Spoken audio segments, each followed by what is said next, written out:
Hey, what's going on? Why are you ignoring this situation? Please, take our daughter to the hospital. When I came home from work, my 1-year-old daughter was crying in an unusual way. Yet, my husband was watching TV, laughing hard at a comedian's joke. Just leave her be. It's not the first time she's thrown a tantrum like this. She'll tire herself out and quiet down eventually. Indeed, my daughter, worn out from crying, started to calm down. But her complexion was poor, and her lips were pale and bloodless. I rushed to call an ambulance. At the hospital, after being examined by the doctor, I was informed of an unbelievable truth. My husband had broken his promise to me and continued to do so in secret without telling me. When my husband, who arrived at the hospital later, was confronted, he turned red with anger and lashed out. Are you all having fun ganging up on me, making me out to be the bad guy? You told me to watch our daughter, so I did. You never said to comfort her if she cried or to take her to the hospital if something seemed wrong, did you? My husband, feeling wronged, fled from the hospital. Despite having put our daughter in life-threatening danger without showing any remorse, I resolved to seek revenge. I'm in my late 20s and married. I met my husband through volunteer work in the community. My participation was personal, but my husband was part of a company policy that required him to volunteer on a regular basis. He could interact without bias with anyone, especially being compassionate towards the elderly and young children. I was drawn to him seeing this. Later, we began to see each other on several occasions during volunteer work, which gradually turned into a personal relationship, and my husband made an enthusiastic proposal and we were married. After leaving my hometown for college, I didn't return but instead found a job. Since my life was now centered in the city, we lived closer to the city rather than my hometown after getting married. It was convenient for my husband's commute, and we enjoyed a harmonious newlywed life.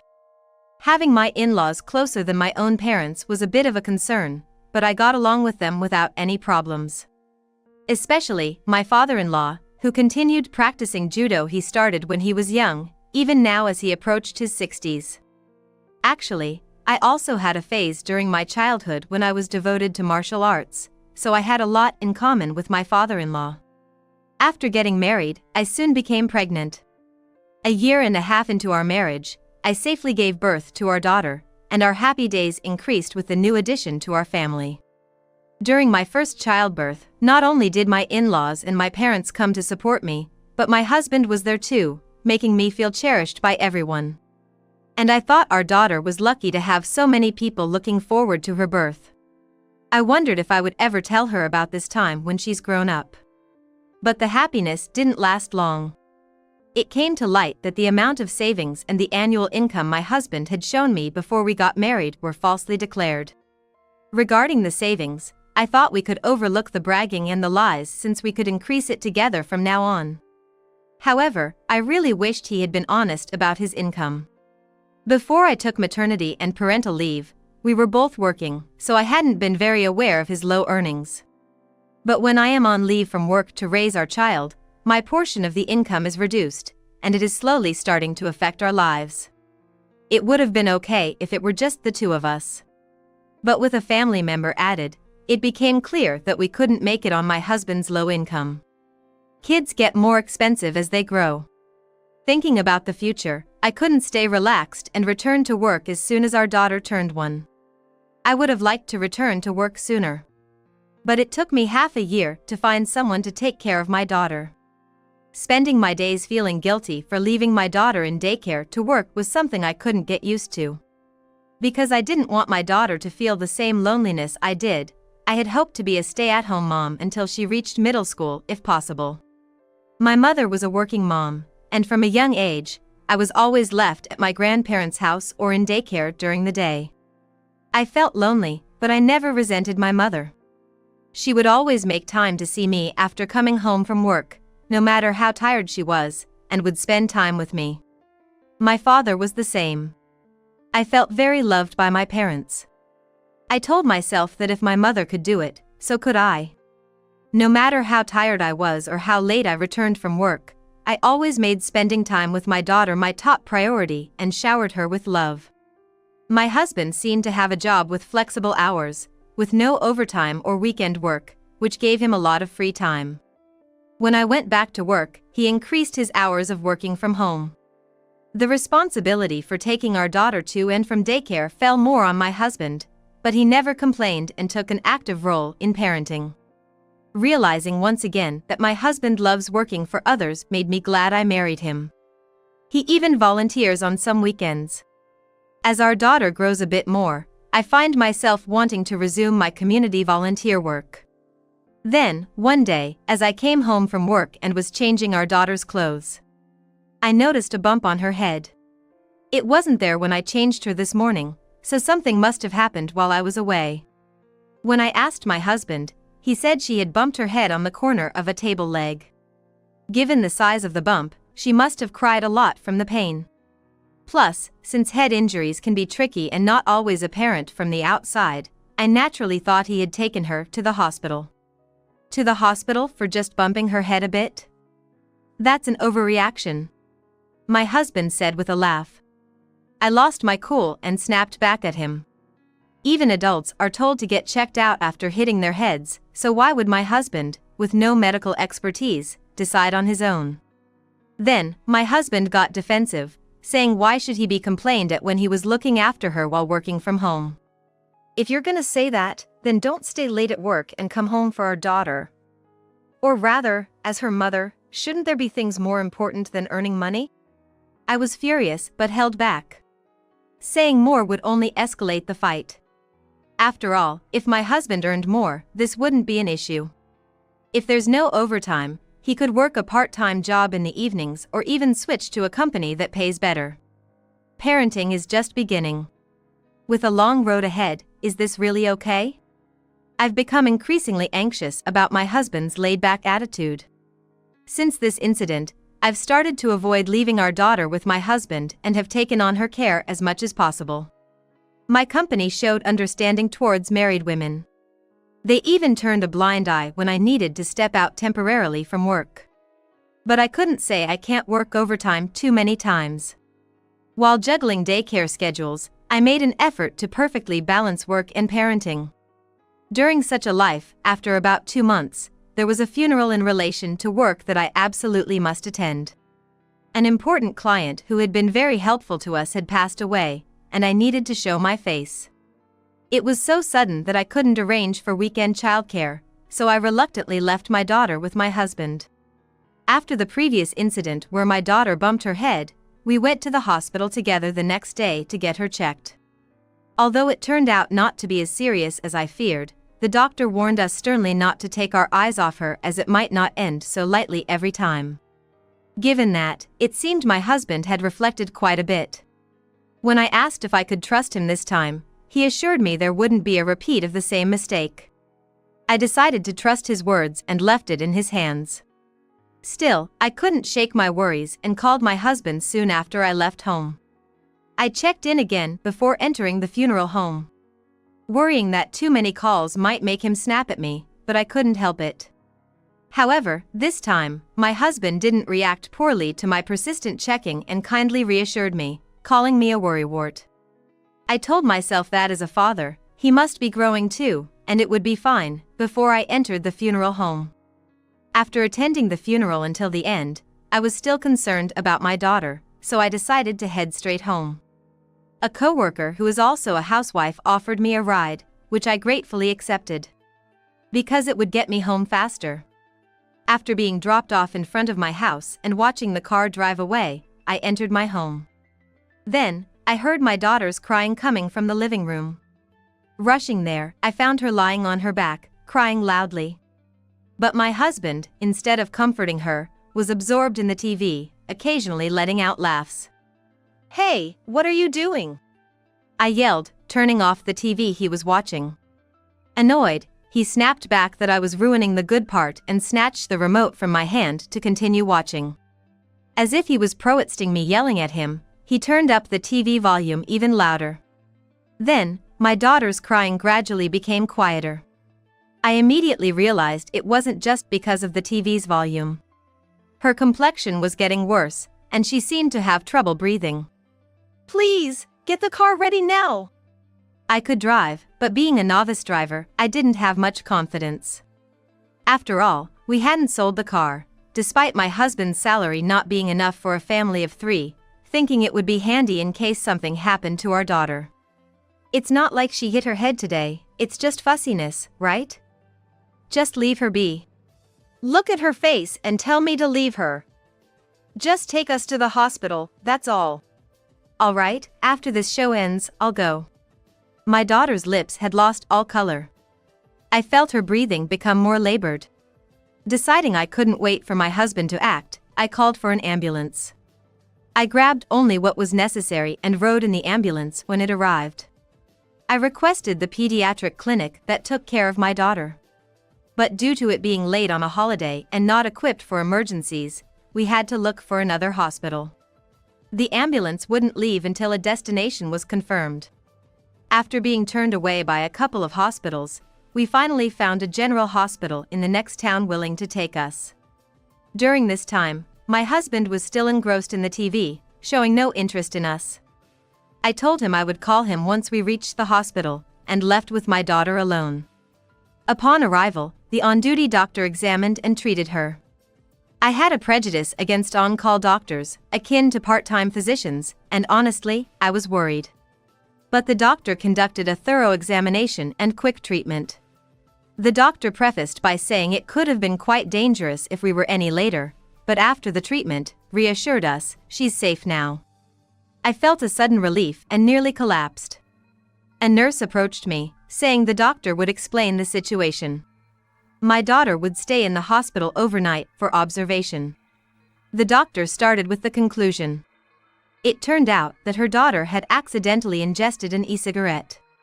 Even a small amount was too much for her 1-year-old body, leading to a sudden change in her condition.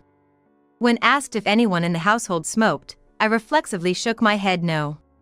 This was because my husband had promised to quit smoking when he found out I was pregnant. Since then, I had never seen him smoking. Nor had I detected the distinctive smell of tobacco, so I had always believed he had kept up with quitting. But it turned out to be different.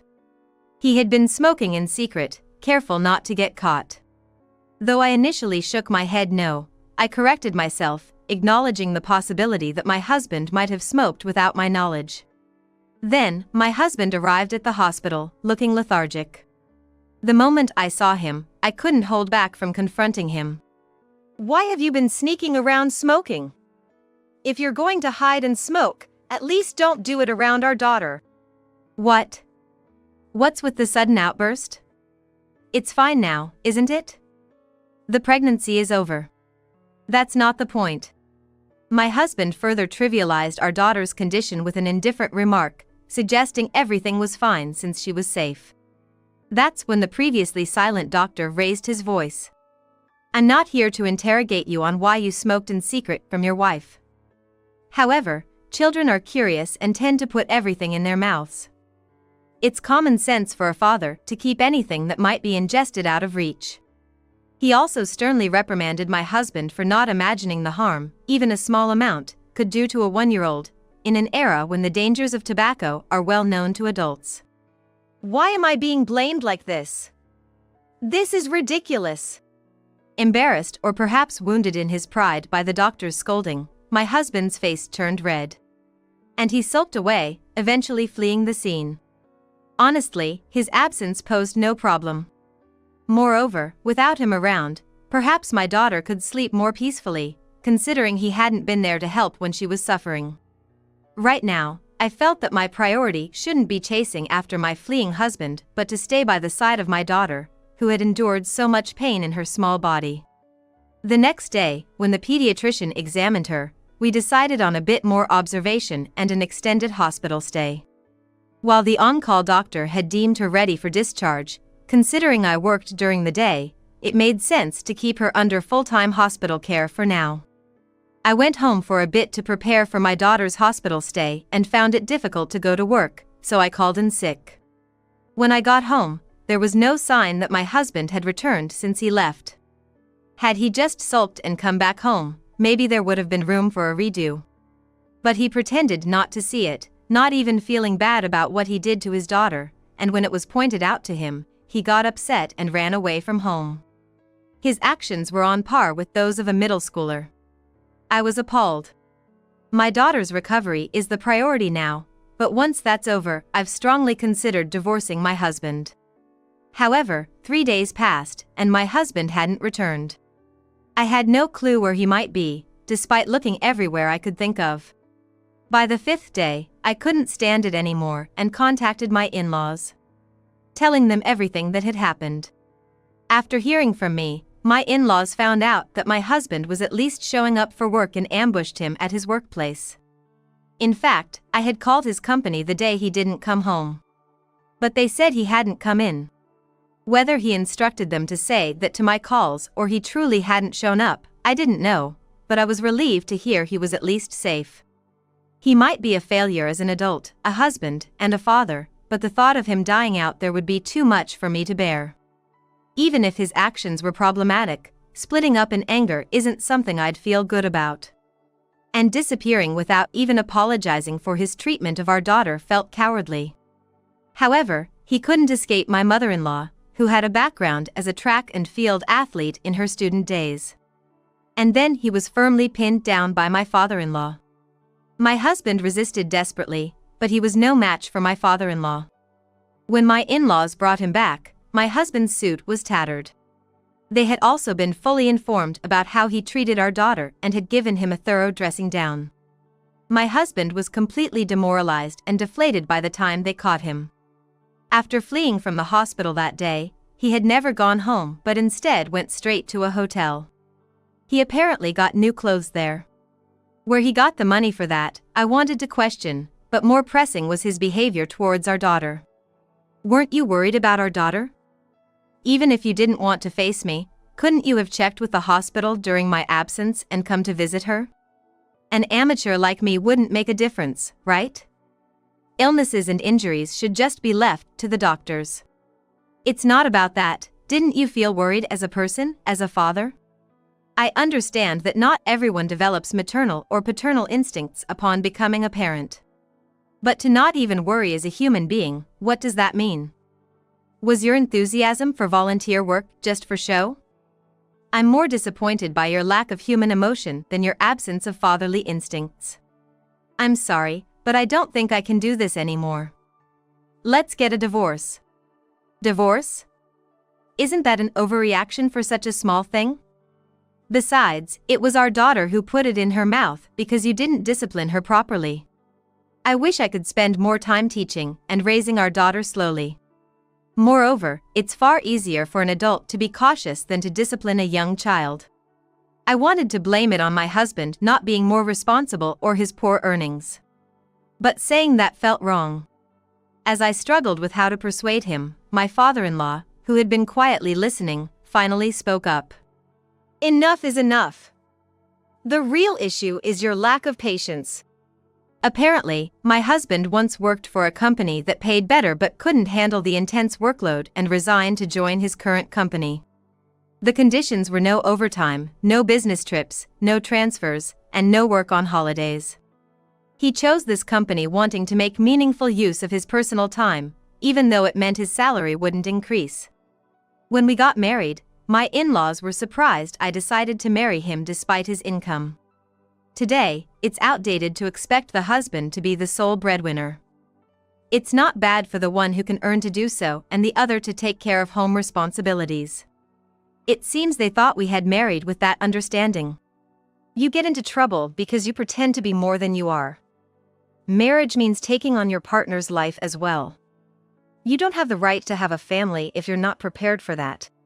My husband was sternly reprimanded by my father-in-law and couldn't talk back, overwhelmed by his forcefulness.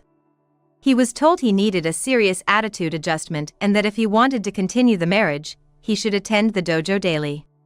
It seems my husband was traumatized by the strict training he received at his father-in-law's dojo during his childhood, to the point that just seeing a judo uniform would cause him to hyperventilate.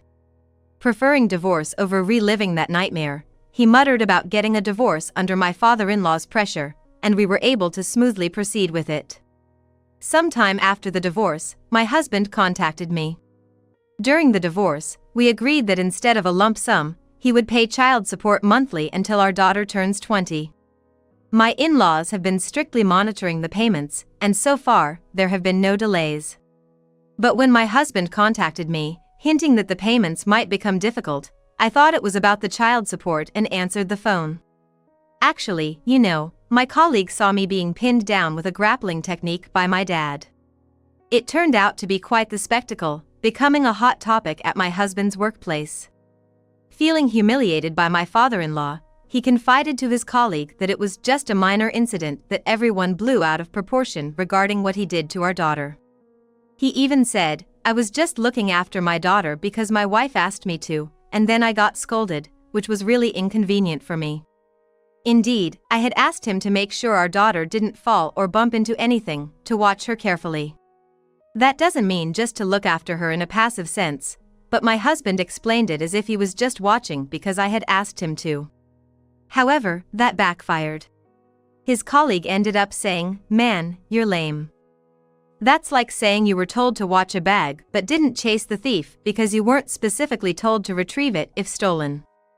You're just being contrarian. What are you, a kid?" And that was the end of it. Moreover, since my husband spoke about it loudly in the cafeteria, all the surrounding employees heard it. He ended up being criticized by the employees who listened in as being unreasonable. After hearing the rumors, his boss called him in for a lecture about what he learned from his volunteer work, leaving him feeling uncomfortable at work as if being looked at with disdain. He mentioned that work was becoming difficult and he might not be able to pay child support if this continues. He tearfully begged me to explain to everyone that it wasn't his fault and that it was just everyone else making a big deal out of it. My husband hadn't shown any remorse. He agreed to the divorce and to pay child support just because he didn't want to be scolded by my father-in-law. Maybe he saw marrying me as an easy way out, just a good mark.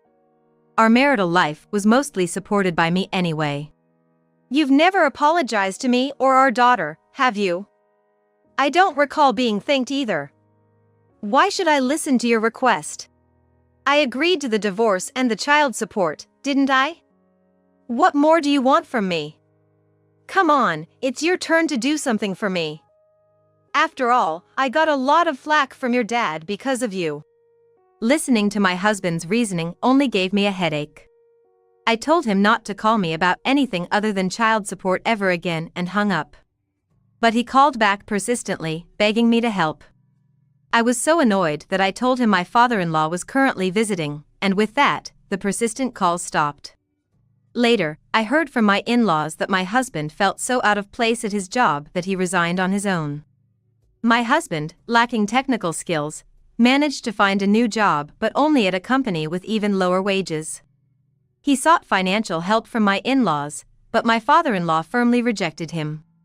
He was suggested by my mother-in-law to live at home to save on rent, but he refused, saying he couldn't stand living with my father-in-law and is somehow managing on his low income.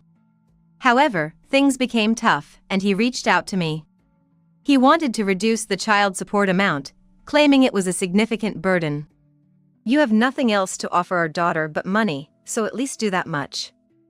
If you really want a reduction, let's go through lawyers.